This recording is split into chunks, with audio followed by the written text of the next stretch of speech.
sa Papa Dudut Stories, ikaw ay hindi nag-iisa. May nagsasabi na minsan ay kailangan ng dalawang nagmamahalan na magpahinga at magkalayo kapag hindi na nila alam kung saan papunta ang kanilang relasyon. Ang oras na magkalayo sila ay maaari nilang gamitin upang makapag-isip kung nais pa ba nilang ipagpatuloy ang kanilang pagmamahalan o tuluyan ang bigyan ng tuldok. Ngunit gaano nga ba katagal dapat na mag-isip ang dalawang nagmamahalan? Paano kung sa sobrang tagal mong mag-isip ay wala ka na palang babalikan? Bago po tayo magpatuloy, hanapin po ang Papa Dudut Family YouTube channel at ang Kaistorya YouTube channel. Huwag niyo pong kalimutan na mag-subscribe. Dear Papa Dudut, magandang araw po sa lahat. Sa nangyari sa akin ay napatunayan ko na hindi sa lahat ng oras ay kaya tayong hintayin ng isang tao kahit gaano pa nila tayo kamahal. Itago niyo na lamang po ako sa pangalan na Chanel. Hindi ko alam kung may mga taong makaka-relate sa nangyari sa akin, pero sana kahit papaano ay may lesson na makuha ang mga listeners mo, Papa Dudut. Lalo na yung mga taong nanlalamig na sa kanilang mga partner. Sa buong buhay ko, dalawa lamang ang naging boyfriend ko. Isa noong high school na hindi rin nagtagal. 6 months lamang ang itinagal namin dahil sa masyado pa akong selosa. Bata pa kasi ako noon at ang gusto ko ay palagi kaming magkasama. Tapos kapag may nakakausap siyang ibang babae ay kung ano-ano na kaagad ang tumatakbo sa isipan ko. Gusto ko ay nasa akin lamang ang lahat ng oras ng ex ko na yon. Until hindi na niya kinaya ang ugali at mga ginagawa ko kaya nakipag-break na siya sa akin.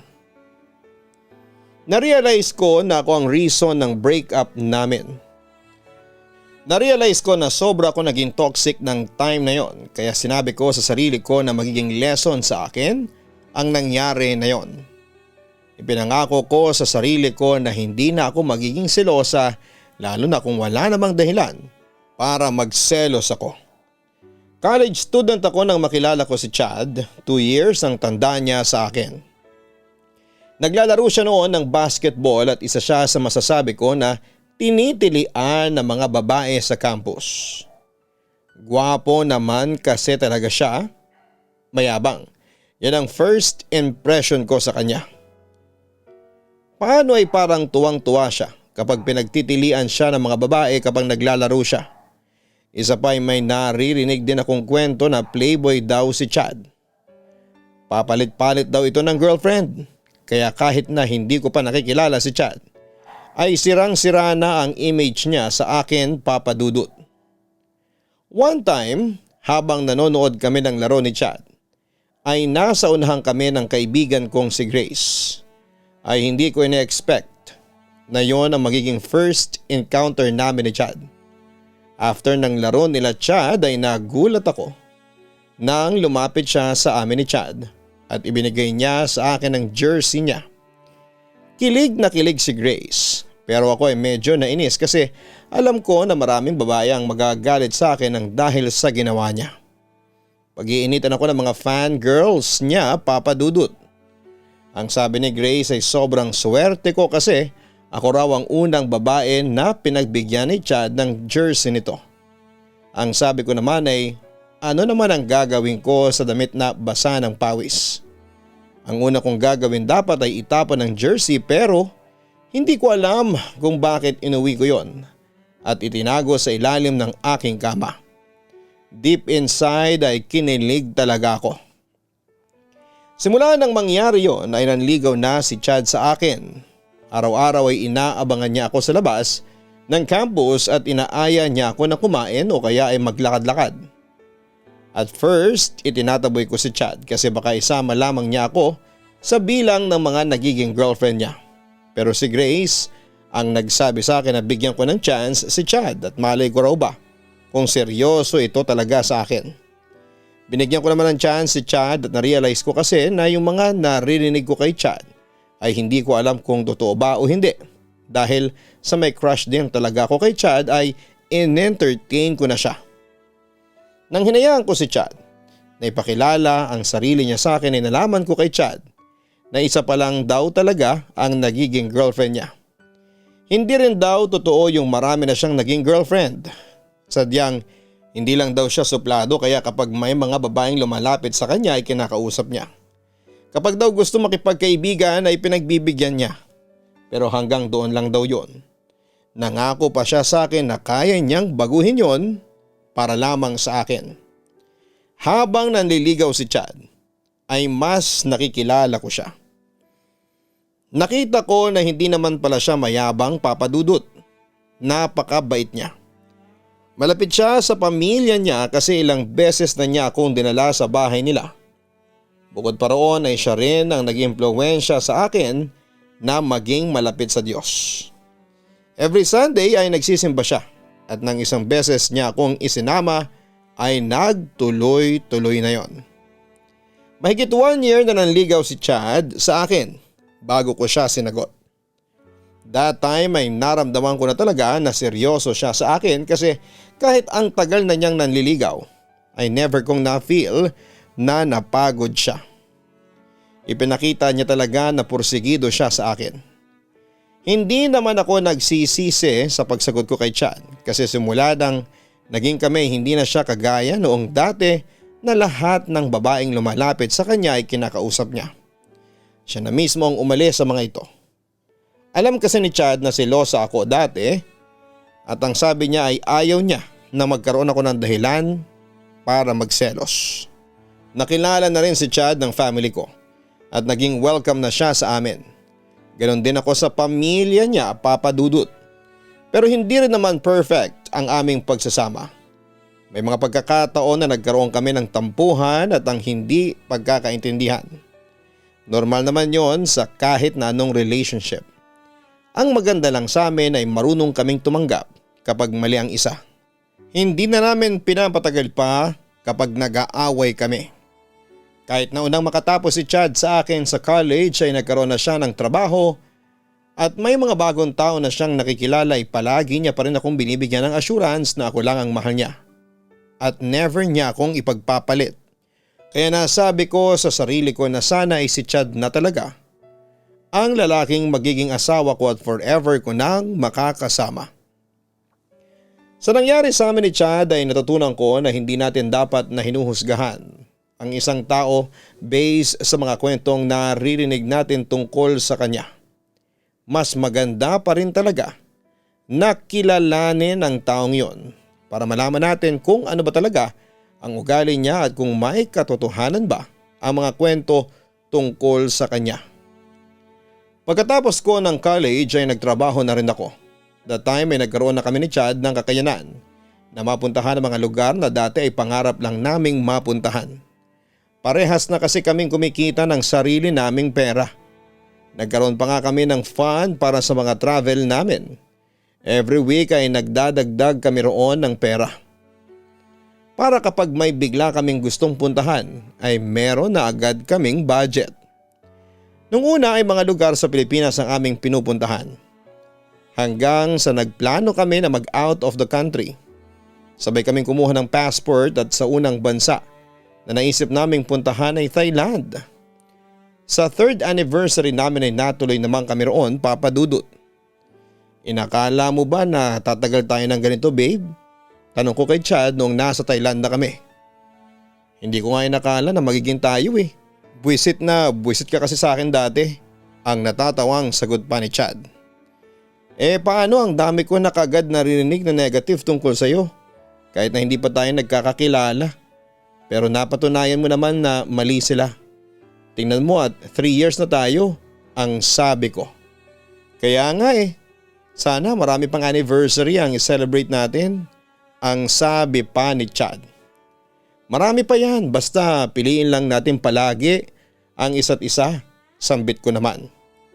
1 week pala kami sa Thailand, Papa Dudut, talagang sinulit namin ni Chad ang unang beses na lumabas kami ng Pilipinas.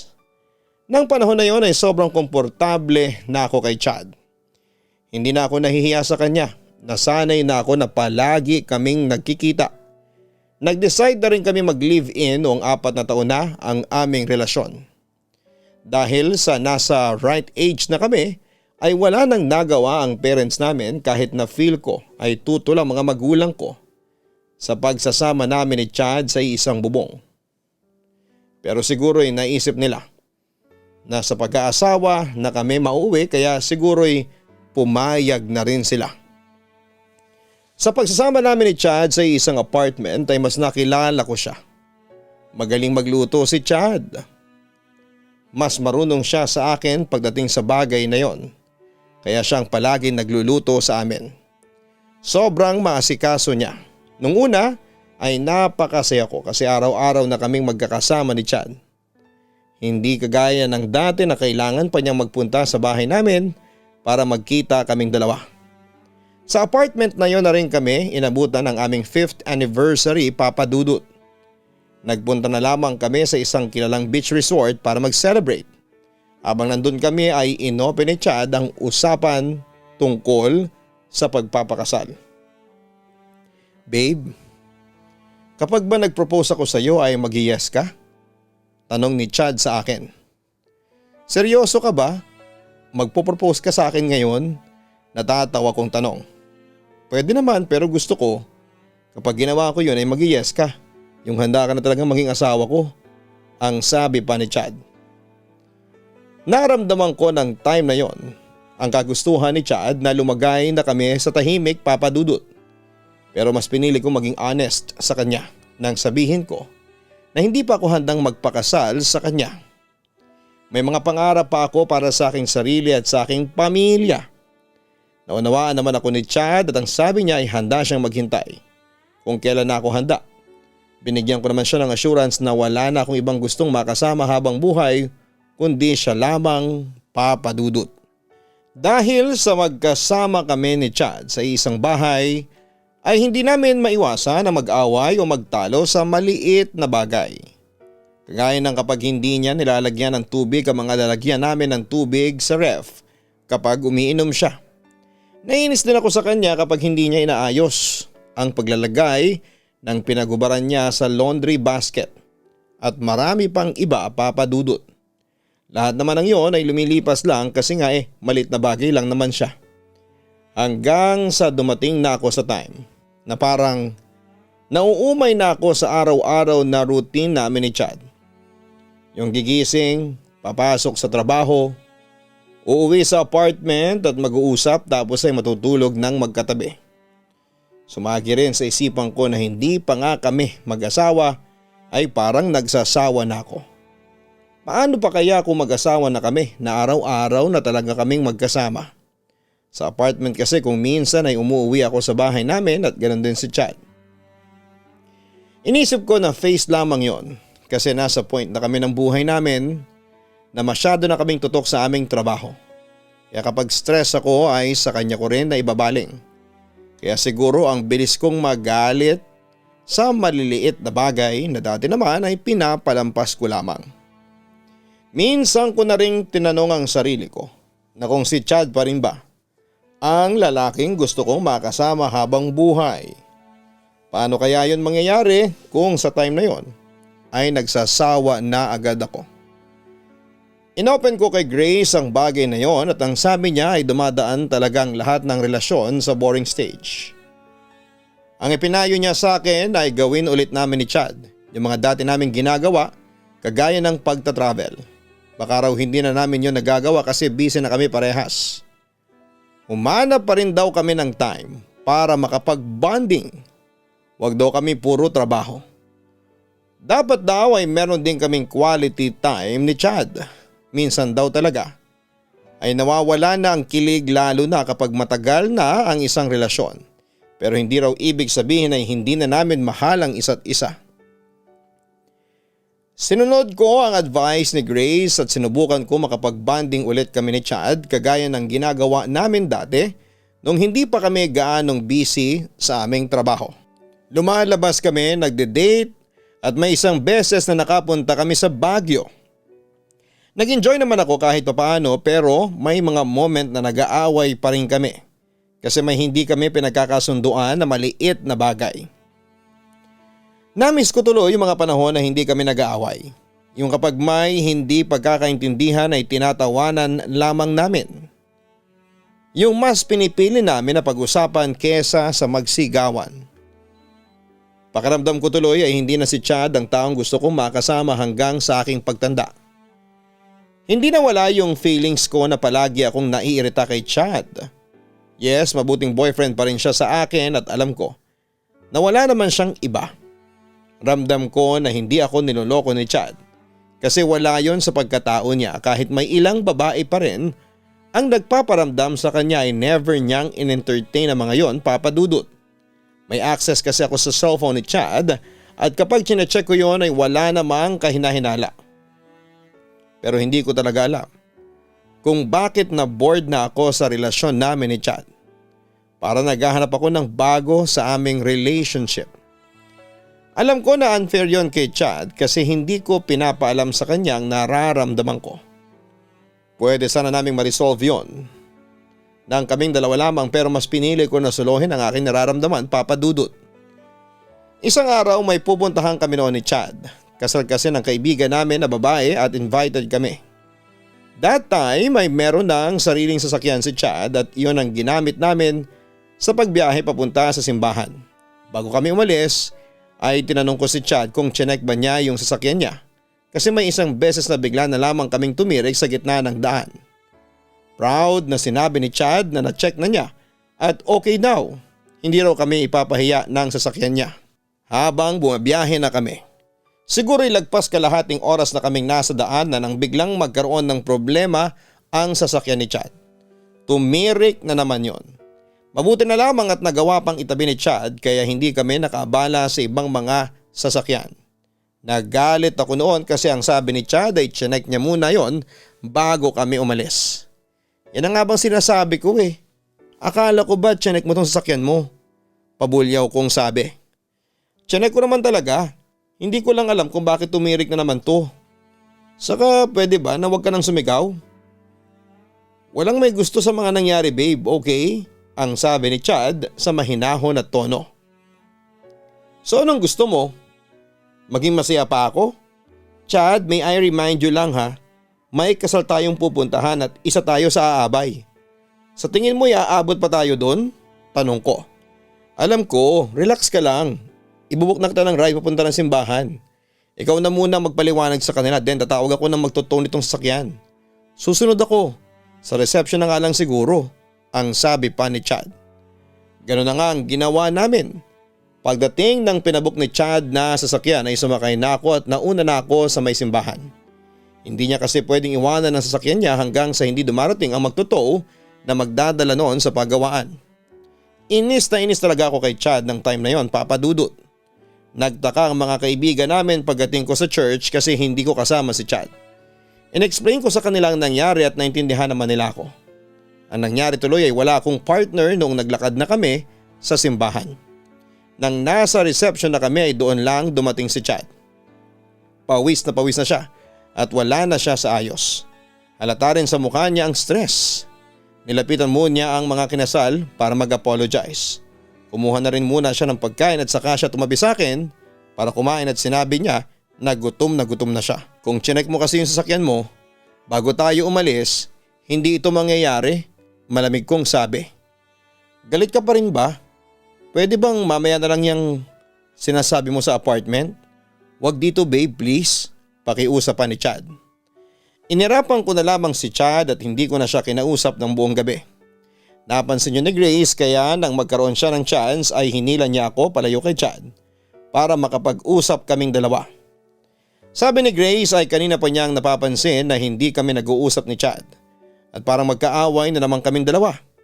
Sinabi ko sa kanya na hindi pa rin aalis ang inis ko kay Chad dahil sa pagtirik ng sasakyan nito. Nag-open din ulit ako kay Grace na kahit na nagbabanding kami ni Chad ay hindi pa rin nawawala yung feeling na nagsasawa na ako sa relationship namin. Feeling ko, hindi ko na siya mahal Grace. Pag-amin ko kay Grace. What? Sigurado ka ba sa mga sinasabi mo? Hindi ba ang sabi ko sa iyo ay dumadaan naman talaga sa ganyan ang lahat ng relasyon? Chanel, pag-isipan mo ng mabuti ang sinasabi mo, ang sabi pa ni Grace. Nakakasawa na kasi, hindi na kami kagaya ng dati. Nawala na ang sparks at kilig. Wala nang excitement. Parang gusto ko na makipag-break kay Chad. Turan ko. Chanel, maghinay-hinay ka sa pagdedesisyon at baka sa huli magsisi ka. Ang advice ko ay huwag ka munang makipaghiwalay kay Chad. Bigyan mo ng chance ang relationship ninyo. How about magpahinga muna kayo? Mag-cool off muna kayong dalawa, then gamitin niyo yung time na magkahiwalay kayo para mag-isip kung dapat pa bang ituloy o hindi na ang relasyon ninyo. Huwag kang magpapadala sa nararamdaman mo ngayon. Payo pa ni Grace. Pinag-isipan ko ang advice na yun ni Grace at naisip kong may point siya. Baka kailangan muna namin ni Chad na maghiwalay ng sandali at mag-cool off para makapag-isip kaming dalawa sa susunod na step sa aming relationship. At nag-decide ako na kailangan ko nang sabihin yun kay Chad. Kasi kapag pinatagal ko pa ay parang nagsasayang lamang kami ng oras. Pag-uwi namin ni Chad sa aming apartment ay doon ko na naisipan na sabihin sa kanya yon, Papa Dudut. Pagkapasok namin ay dumiretso si Chad sa kwarto namin. Ako naman ay nasa sala lamang at nakatayo. Paglabas ni Chad ng kwarto ay nagtaka siya kung bakit nakatayo pa rin ako doon. Galit ka pa rin ba sa akin? Tanong ni Chad at nagsorry siya sa akin. Chad, napapagod na ako, ang sabi ko. E di magpahinga na tayo. Ako rin napapagod na. Grabe ang mga nangyari ngayong araw. Aniya. Gusto ko munang humingi sa iyo ng space. Mag-cool off muna tayo. Turan ko. Cool off? Nakikipag-break ka na sa akin? Naluluhang tanong ni Chad. Hindi ako nakikipag-break, cool off lang. Bigyan muna natin ng time ang isa't isa para makahinga. Nadidrain na ako sa relasyon natin. Gusto ko munang mabuhay nang wala ka kahit na ilang buwan lang. Sagot ko. Nung una ay hindi pumayag si Chad kasi natatakot siya na baka raw sa breakup na kami mauwi kapag nag-cool off kami. Baka raw masanay ako na wala siya sa tabi ko. Yun daw ang ayaw niyang mangyari. Pinaliwanag ko kay Chad ang aming sitwasyon na hindi kami magbe-break talaga. Sinabi ko sa kanya na lately ay nagiging boring na para sa akin ang relationship namin at baka kapag hindi muna kami nagkita at nag-usap ay mami-miss ko siya at bumalik yung sparks na nawala na. Ipinangako ko rin sa kanya na kapag tapos na akong mag-isip ay babalik ako sa kanya. Basta ibigay niya lamang sa akin ang pagkakataon na yon para isave ang kung ano ang meron kami. Na-feel ko na labag sa kalooban ni Chad ang pakikipag-cool off sa kanya. Pero pumayag na rin siya. Feeling ko ay dinudurog ang puso ko habang umiiyak si Chad. Sa tagal ng aming pagsasama ay noong ko lamang siyang nakitang umiyak ng ganon, Papa Dudut. Nagpasalamat naman ako kay Chad sa pagrespeto niya sa desisyon ko. Ang sabi pa niya ay huwag ko raw sanang tagalan ang pag-iisip. At kapag ready na ulit ako ay bumalik na lamang ako sa apartment namin kasi sinabi ko sa kanya na uuwi muna ako sa amin. Welcome daw ako anytime doon. Maghihintay lang daw siya sa akin. Sinabi ko rin kay Chad na habang cool off pa kami ay hindi muna kami mag-uusap at magkikita. Kahit chat o call ay wala. Pumayag naman si Chad sa bagay na yon. Sa huling pagkakataon ay natulog kami ni Chad ng magkatabi. Nakayakap siya sa akin na para bang ayaw niya akong pakawalan. Madaling araw ay bumangon na ako at nahimik akong nag-impake ng mga gamit ko. Buti na lamang at mahimbing na matulog si Chad kaya hindi siya nagising. Alam ko na nasasaktan na siya at ayokong mas lalo siyang masaktan kapag nakita niya akong umalis. Habang tulog pa si Chad ay sinamantala ko ang pagkakataon na makaalis. Bago ako matulog ay nag-chat na ako sa nanay ko na uuwi muna ako sa amin pero hindi ko sinabi na nag-cool off kami ni Chad. Ang sabi ko ay nami-miss ko na sila kaya doon muna ako sa amin ng matagal. Tumupad naman si Chad sa naging pag-uusap namin, Papa Dudut. 1 week nang nakalipas ay hindi talaga siya tumawag at nag-chat-chat sa akin. Paminsan-minsan ay tinitingnan ko ang social media ni Chad para i-check kung ano ang mga ganap sa buhay niya. Kaya lang ay simula na mag-cool off kami ay wala na siyang update sa social media. Na-curious tuloy ako kung ano nga bang nangyayari kay Chad. Gusto ko na siyang kumustahin pero pinigilan ko ang sarili ko. Tiniis ko ang pagka-miss ko. Gusto ko kasi na kung sakaling babalik ako kay Chad ay hindi na ulit mangyayari yung magsasawa ako. Gusto ko ay yung miss ko na talaga siya bago ako bumalik sa kanya, Papa Dudut. Ilang buwan na ang nakakalipas at unti-unti na akong nasasanay na wala si Chad sa tabi ko. Nawala na rin ang curiosity ko sa kung ano nga bang nangyayari sa buhay niya. Nang time na yon ay may isang beses na nangumusta si Chad sa akin sa chat. Sinabi niya rin na nami-miss na niya ako at naghihintay lamang siya sa akin.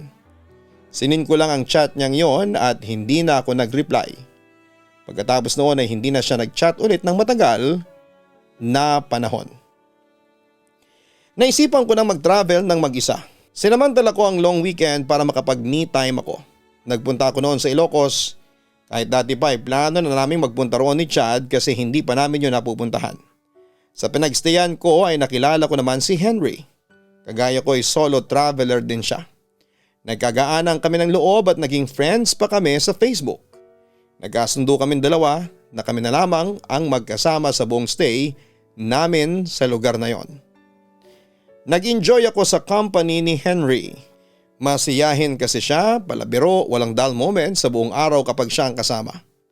Hindi ko tuloy naiwasang i-compare si Henry kay Chad. Yung boring stage namin ni Chad at yung masayang time na kasama ko si Henry. Naisip ko na kung ganun lang sana ang personality ni Chad ay malamang ay hindi ko maiisipan na makipag-cool off sa kanya. Naunang umalis si Henry ng Ilocos at nagstay pa ako roon ng 2 araw. Habang mag-isa na ulit ako ay nakikipag-chat na si Henry sa akin. Nagpasalamat siya sa akin kasi hindi niya raw ine-expect na magkakaroon siya ng bagong kaibigan sa pagpunta niya roon. Kapag daw buwaba ako ng Ilocos, sana raw ay magkaroon kami ng chance na makipagkita ulit kami. Ang sagot ko naman ay walang problema. Hindi naman ganong kalayo ang lugar niya sa lugar namin kaya hindi imposible na magkita ulit kami ni Henry. Ewan ko ba, kahit na sandali lang kaming nagkasama ni Henry ay nakuha na kaagad niya ang aking loob. Naisip ko rin si Chad nung time na nakilala ko si Henry. Nung una ay nakukonsensya ako kasi feeling ko ay nag-cheat ako kay Chad. Hindi pa naman kasi kami break talaga, cool off lang. Pero naisip ko na wala akong ginagawang masama dahil magkaibigan lamang kami ni Henry. Pag-uwi ko sa amin ay nagsimula na akong mag-upload ng mga pictures sa Facebook at IG sa Ilocos. At isinama ko yung mga pictures namin ni Henry pero naisip ko na baka kung anong isipin ni Chad kapag nakita niya yon. Kaya makalipas ang ilang minuto ay dinilit ko rin ang mga pictures namin ni Henry. Nakipag-video call si Grace sa akin at nakauwi na raw pala ako kasi nakita na pala niya yung mga bagong upload ko na pictures. Kumusta naman ang solo travel mo? Nakapag-isip-isip ka na ba? May balik ka na bang mangyayari sa inyo ni Chad? Tanong pa ni Grace. Wala pa, hindi pa rin ako makapag-decide, tugon ko. Seryoso ka ba, Chanel? Ipapaalala ko lang sa'yo na 6 months na kayong cool off ni Chad. Baka mamaya kapag babalikan na wala ka nang babalikan. May pumipigil ba sa'yo para makipagbalikan sa kanya? Ang sabi pa ni Grace.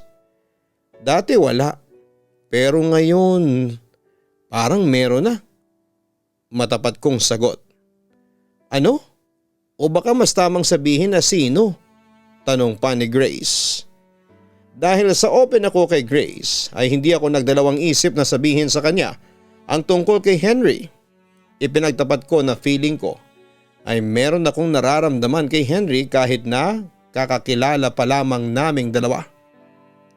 Iba kasi talaga noong nakasama ko si Henry. Yun yung pakiramdam na hinahanap ko noon kay Chad at hindi ko ini-expect na sa isang bagong kakilala ko pa yon mararamdaman. Nalungkot si Grace sa mga nalaman niya, Papa Dudut. Ang buong akala niya kasi ay magkakabalikan na talaga kami ni Chad. Pero kung wala na raw akong pagmamahal kay Chad dahil may bago na akong nagugustuhan, ay dapat lang daw, Papa Dudut, na maging honest ako kay Chad. Ayon kay Grace, karapatan ni Chad na malaman na wala na itong aasahan sa akin kasi baka raw naghihintay pa rin ito sa akin kahit na hindi na ito nagpaparamdam. Nakakaawa naman daw si Chad kung naghihintay ito sa wala. Ang sabi ko kay Grace ay mag-iipon lamang ako ng lakas ng loob bago ko yon sabihin kay Chad. Kasi wala pa talaga akong tapang para sabihin yon kay Chad, Papa Dudut. Nangyari na rin ang pagkikita ulit namin ni Henry. In-invite niya ako para mag-dinner. Sinabi niya na nakita niya yung mga in-upload kong pictures. Sabi ko ay nakita ko nga ang comment niya na ang ganda raw ng mga shots. Natawa ako kasi si Henry ang naging photographer ko noon sa Ilocos. Kaya ang sabi ko ay masyado siyang nagbubuhat ng sarili niyang upuan. Ilang beses pa kaming nagkita ni Henry at hindi ko ikakaila na mas lalo ko siyang nagustuhan habang mas nakikilala ko siya. Sobrang saya niyang kasama. Palagi akong naglulook forward na muli siyang makabanding. May mga pagkakataon din na nagtatravel kami ni Henry.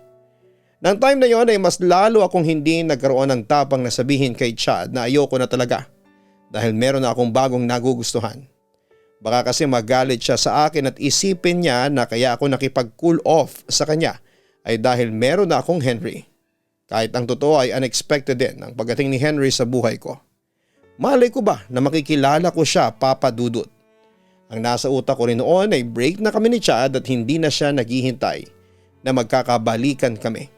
Hindi na rin kasi nakikipag-communicate si Chad sa akin simula nung isin ko ang message niya. Ang inisip ko ay baka inassume na rin ni Chad na wala na talaga kami at tapos na ang lahat sa amin. Ako naman ay nag-focus na lamang kay Henry. Ini-expect na kagaya ko ay gusto na rin niya ako. Hindi naman siya makikipagkita sa akin palagi kung hindi.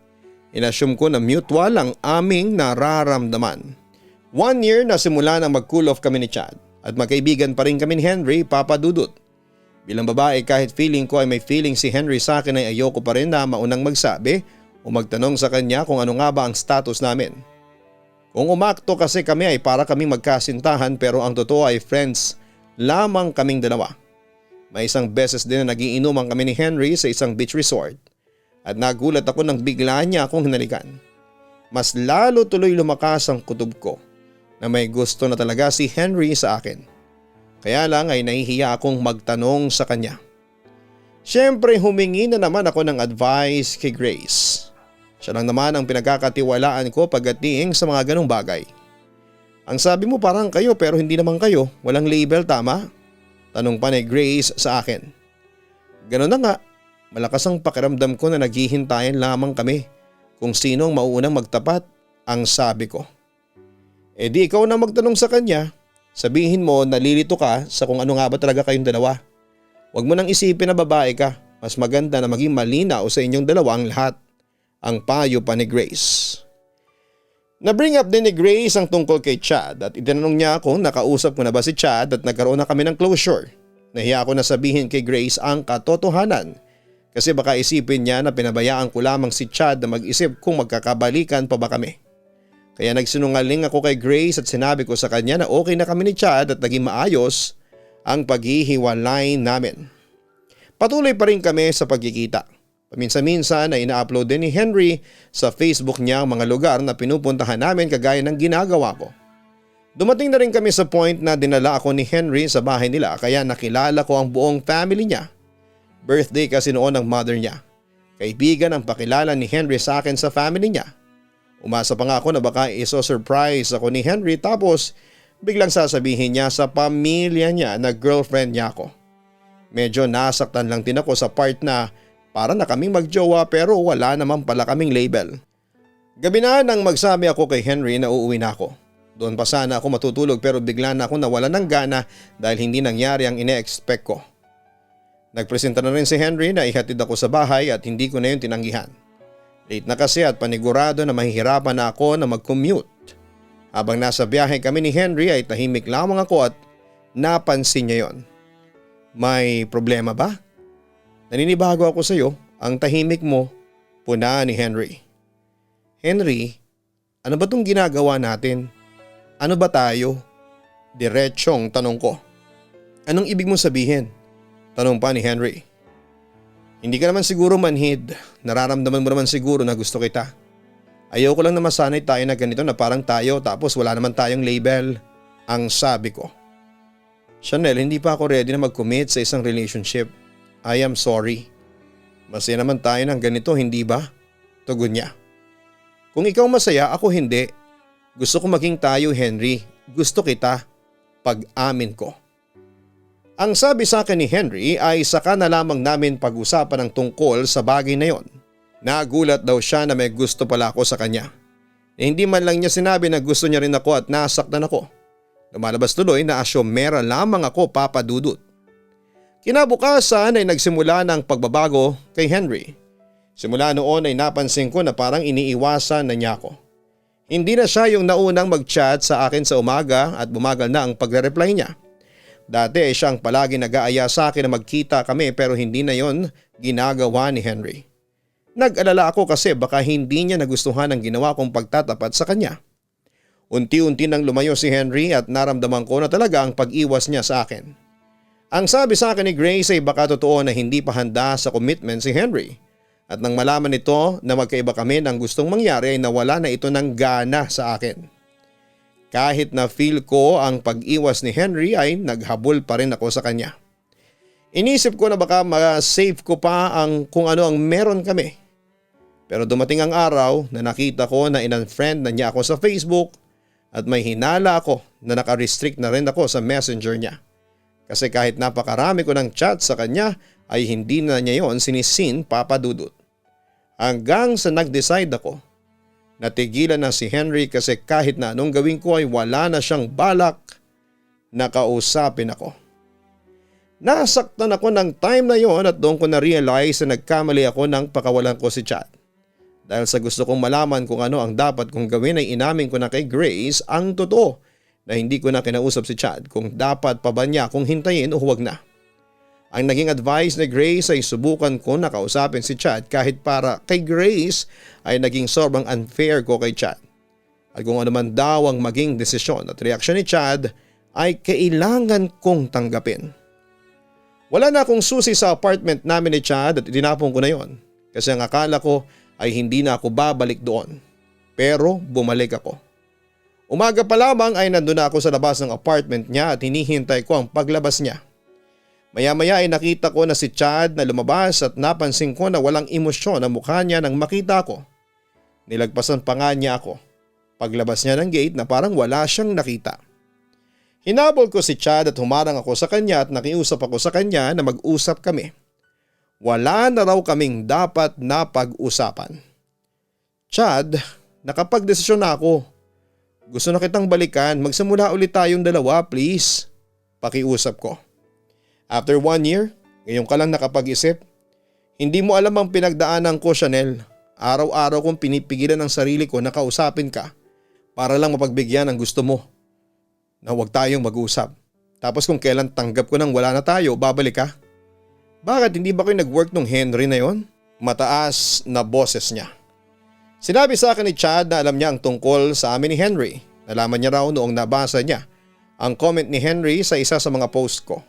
Simula raw noon ay in-stalk na niya si Henry at napansin din niya na kung nasaan si Henry ay naroon din ako base sa mga post at stories namin. Kaya nalaman niya na may ibang lalaki akong kinikita ng panahon na cool off kami. Tinapos na rin ni Chad ang tuluyan ng relasyon namin ng sandaling yon, Papa Dudut. Mahal pa rin daw niya ako. Pero hindi niya kayang tanggapin na may iba akong lalaki sa oras na magkalayo kami kasi ang akala niya raw ay gagamitin ko ang time na yon para mag-isip.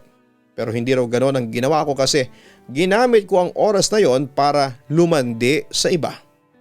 Sinampal ako ng katotohanan ng mga oras na yon. Napakasakit na katotohanan at narealize ko ang lahat ng kamaliang ginawa ko. Wala na akong nagawa kundi ang irespeto na lamang ang desisyon ni Chad kagaya ng pagrespeto niya sa desisyon ko dati na mag-cool off kami. Totoo nga na hindi porket naging boring na ang relasyon ninyo ay paghihiwalay ang solusyon dahil sa huli baka pagsisihan mo ang pagpapakawala sa taong nagmahal sa iyo. Sincerely yours, Chanel. Hindi na makatotohanan kung iisipin mo na ang isang relasyon ay puro saya lamang. Kapag matagal na kayo na komportable sa isa't isa ay darating talaga ang oras na makakaramdam ka ng pagka-bored sa inyong relasyon. Maging ang minsan na hindi pagkakasundo ng dalawang nagmamahalan ay normal. Ngunit kadalasan ay hindi ito indikasyon na wala na kayong pagmamahal para sa isa't isa. Maraming paraan upang maibalik ang nawalang kilig at dapat ay dalawa kayong gagawa nito. Maaari kayong sumubok ng bagong activity na inyong pinagkakabalahan. Maglaan din kayo ng oras para makapag-bonding kayong dalawa. Palagi mong balikan ang dahilan kung bakit mo siya pinili. Ang isang relasyon ay isang commitment. Hindi po ito magtatagal at magiging panghabang buhay kung madali kang sumuko at mabilis kang magsawa. Huwag kalimutan na mag-like, share, and subscribe. Maraming salamat po sa inyong lahat, mga ka-online. Ang buhay ay mahiwaga, laging may lungkot at saya. Sa Papa Dudut Stories, laging may karamay ka.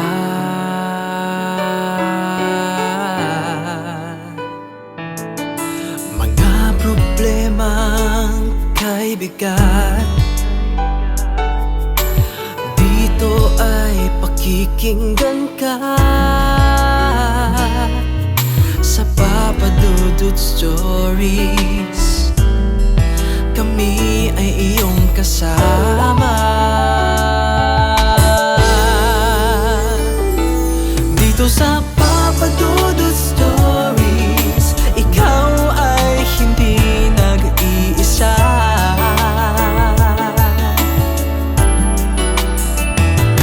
Dito sa Papa Dudut Stories, may nagmamahal sa'yo. Papa Dudut Stories,